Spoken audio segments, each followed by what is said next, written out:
What's good, team up? Hard news with Murdock. Now, the coronavirus has officially come to America, along with a whole bunch of panic and misinformation to match. So the purpose of this video is not for me to sit here and pretend like I became some type of expert overnight on the situation, but to point y'all in the directions of the experts and to the websites for y'all to get the proper information, as well as bring you up to speed on the numbers around the world, as well as here at home. With that being said, let's go. Now, the best websites to go to get information on COVID-19 or Coronavirus 2019, which is what that stands for, is the cdc.gov, or you can simply type in coronavirus.gov. And on that page, you will find a What You Should Know section, as well as steps to prevent illness, what to do when sick, as well as symptoms to look out for, along with situation updates and cases in the US, as well as information for healthcare professionals, communities, schools, and businesses, okay? And another website I will tell y'all to check out as far as for real-time stats on the situation is concerned is worldometer.info. They actually have a dedicated page towards the coronavirus. And currently, well, at the time of this recording, there have been 134 cases of the coronavirus, almost 5,000 deaths, but the good news is that there's 70,000 recoveries reported so far. But the flip side to that good news is the alarming rate of new cases that are coming in day by day, hour by hour, second by second. And if you look here at home, we currently have 1,700 cases with 65 new cases reported within the last 24 hours and 41 deaths total so far, which is the reason why you see the suspensions of the NBA, NHL, MLS, and MLB to try and slow down the speed of which people are being infected. Now, I'm going to bring you this interview here with Anthony Fauci. He is one of the leading immunologists in the world, and luckily for us, he's at the tip of the spear of the research and development behind this virus currently going on. He's not covering up anything. He's being very detailed and giving us a great perspective for us to have as far as for moving forward with this whole pandemic that we're dealing with. This is a long interview. I urge y'all to stick around and watch the whole thing because it's very informative. Take a look for yourself. We're joined now by NIH and Coronavirus Task Force official Dr. Anthony Fauci. Thanks so much for joining us, Doctor. Good to be with you. So you testified today that the U.S. testing system is currently failing and that we're not set up for universal testing. Who's responsible for this failure? You know, I don't think it's anyone that's responsible. What I was referring to is that the system as it was originally designed was really designed for a patient-to-doctor relationship in which the CDC would make a test, give it to the public health authorities in a particular state or local section, and that if someone needed a test, they would get an individual test.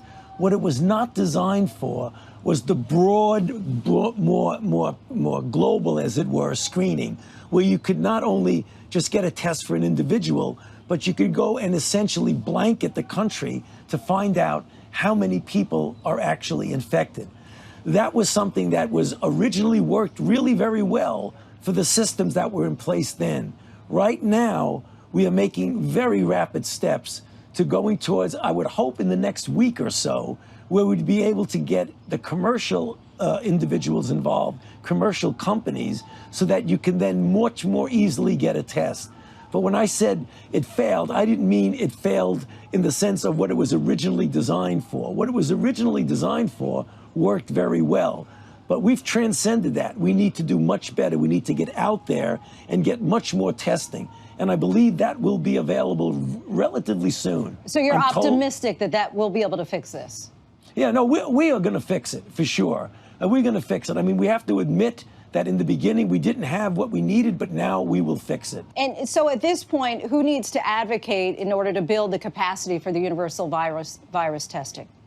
No, it's already being done. I mean, the HHS on the Secretary Azar, the CDC, the FDA, they're all working right now to get this done. And from what I heard at the task force meeting, literally just a few minutes ago, we're almost there. It's going to be within the next week or two, so probably even more like a week. Why were the diagnostic tests approved by the World Health Organization not used? Well, you know, it's a different test. It's a reasonable test. It's a good test. But like I mentioned early on, the test that we had was one that had been working and working well for the system that was involved. We will have our test soon. At least 9 lawmakers who were present at Mar-a-Lago are now in self-quarantine due to their interaction with the Brazilian president's press secretary, who was tested positively for coronavirus. Should President Trump and Vice President Mike Pence be doing the same thing? No, I think we're going to obviously leave that up to the White House and personal physician of the president and the vice president. So I won't comment that. I'm not very familiar with the details of that interaction, and that's why I would leave that to the president and the vice president's White House physician. You have praised President Trump's new travel restrictions. Do you think that they go far enough, and should they also apply to Americans coming from Europe, like that infected lawyer who caused a spread in New Rochelle, New York? Well, let's talk about travel restrictions for a moment. The early on decision to essentially stop the travel, put very significant travel restrictions on China, really saved us an awful lot of hurt, as it were, because we had some seeding of individuals from China, which led to then secondary infections, but they were relatively few considering what would have happened. You know, in contrast, the Europeans did not do that, and unfortunately, our colleagues in Italy are suffering for that because they're having a very bad situation in Italy. The more recent travel restrictions were based on scientific data. If you look at the number of new infections that are occurring globally, about 70%, the majority of them are coming from that European Union group there that we talked about last night. If you look at the states in the United States that have new cases, the majority of them are coming from that region. So I thought it was, even though it's a lot of difficulty and it was a difficult decision, I think it was the prudent and right decision to make, because when you want to stop the spread of virus, you do it two ways. You prevent anything from without coming in, and even as important, if not more importantly, you try to contain and mitigate the spread in the country. And that's why we're doing those kinds of things that are called social distancing, where you don't go where there are crowds. You telework where you can. You don't go on trips with crowded planes. And if you are an individual who's elderly or with chronic conditions, you absolutely don't go on a cruise ship. And President Trump has said that COVID-19 will disappear, that, quote, one day it's like a miracle, it will disappear. Do you agree with that assessment? Well, you know, it depends on what you mean by disappear. We are still in for some significant infections going on right now. The curve is going like this. And if this acts like any other infection, if you don't do something about it and you do it really quickly, it's going to do that. And then ultimately, as all outbreaks, it will ultimately go down. But in this curve, there's a lot of suffering and death. What we want to do, and hopefully will be successful, is to blunt that curve. So instead of going way up, it goes like this. We're still going to have people getting sick and people will die, but it will be much less than if it just went up like that and we did nothing about it. Yeah, so a colleague of mine was just saying, you know, we should all just be prepared that we're going to get it. Do you think that that's the appropriate attitude? No, I don't think it's the appropriate attitude. The appropriate attitude is to try and do something about it. And I just outlined the two ways: from without in, try and block it, and within, do whatever you can to distance people from each other so they don't spread. You can blunt that curve. To just throw up your hands and say we're not going to do anything about it is not appropriate and not good public health.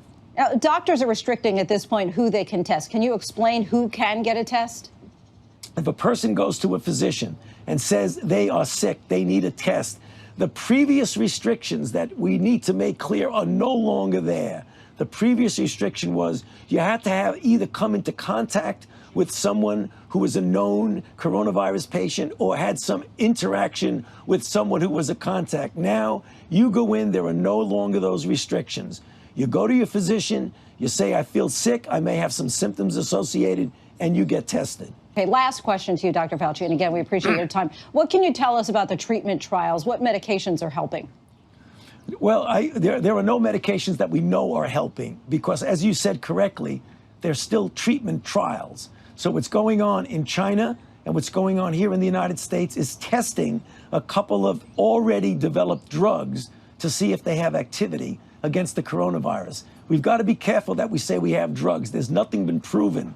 You have to give the drug to hundreds of people and compare it to a situation where you just give them standard of care. And after a period of time, if that drug works, you make it available to people. But we're not there yet. We do not know if these drugs work. Anything that you just want to say to the American people that you feel like we need to know? Yes, I think that ahead we have to be prepared that we will get more infections. The way we can respond to it and mitigate it is to do the kind of distancing socially. In fact, If you go to coronavirus.gov or cdc.gov, you could take a look at what the kinds of things you should be doing. They're spelled out very clearly. It's easy to do. Just click on a computer and you'll see them. Dr. Fauci, thank you so much for your time. We appreciate it. Good to be with you. So hopefully from seeing that interview, you can understand the importance of closing down a place like Disney World, because we have to try and combat as many people from being infected as possible. Because if we have too many people sick from the coronavirus, you'll have people start dying from things like heart attacks, stroke, and allergic outbreaks, because they won't be able to get the medical attention they need because of how flooded our overall system is, okay? And with that being said, that's all I have. Like and subscribe if you like what you see. Remember, the revolution is unclassified. Later.